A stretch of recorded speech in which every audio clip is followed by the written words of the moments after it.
नमस्ते ढोग्दिया तिम्रो दिलैमा मैले ल नमस्कार मेरा प्यारा मित्रहरूलाई। ल अझै पनि म क्रिक पार्कमा यहाँ गेट नम्बर 5 खोज्दैछु। आज 2082 सालको उपलक्ष्यमा नेपाल फेस्टिभल प्रोग्राममा चाहिँ हामी आज यसो रमाइलो गरौँ भनेर आज सन्डेको दिन चाहिँ आएका छौँ है। अब यहाँ अब गेट नम्बर 5 हामी खोज्ने चक्करमा छौँ। साथीहरू अगाडि हिँड्दैछन्। ल हामी चाहिँ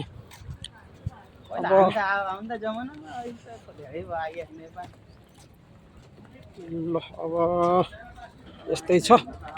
हामी चाहिँ खासै आइन्न तर अब आइन्छ भन्नुपर्छ। खासै आइन्न तर आइन्छ आज चाहिँ। गाइस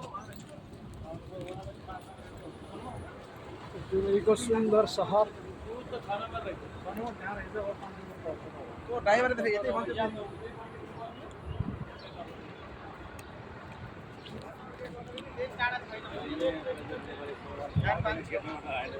ल मेरा साथीहरू यो छ रहेछ भनेपछि कहाँ छले कहाँ ल यहाँ गेट मेसन नपाएर यहाँ उ भयो है। त्यो थाहा ल गेट नम्बर 5 चाहिँ कतातिर छ यसो थाहा भएकोले ट्याक्क त्यहाँ लाइभ त होइन, यहाँ कमेन्ट गर्नु सक्नुहुन्छ ताकि तपाईँ ठ्याक्कै यहाँ घुम्नु भएको भन्ने कुरा हामीले चाहिँ युट्युबबाट थाहा पाउनेछौँ। सोधौँ न सोधौँ, उहाँलाई सोधौँ त, उहाँलाई थाहा छ कि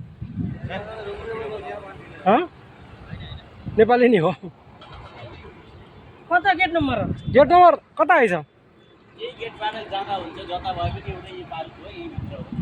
के गरौँ पर्छ भित्र छिरौँ अनि भित्र गरौँ।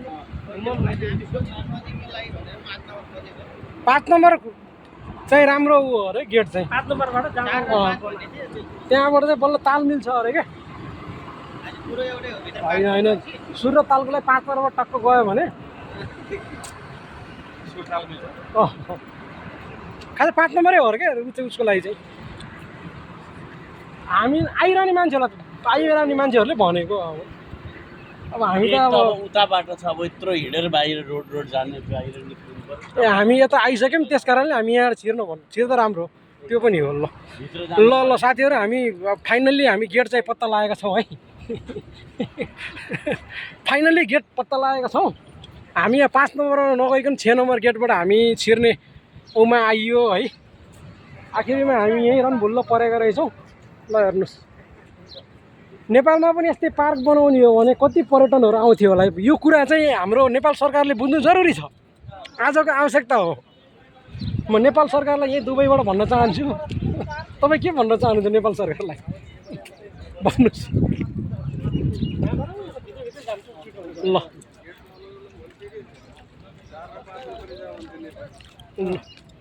नेपालीको लागि 4 र 5 मात्र हो अरे क्या। यहाँ भित्रबाट गर्न सकिन्छ। ल जस हामी घुम्दा उमा आइसकेको छौँ। यो उताको 1 रहेछ, यो 2 रहेछ भने चाहिँ 3 त हो, 4 छ भने धेरै हुनुपर्छ।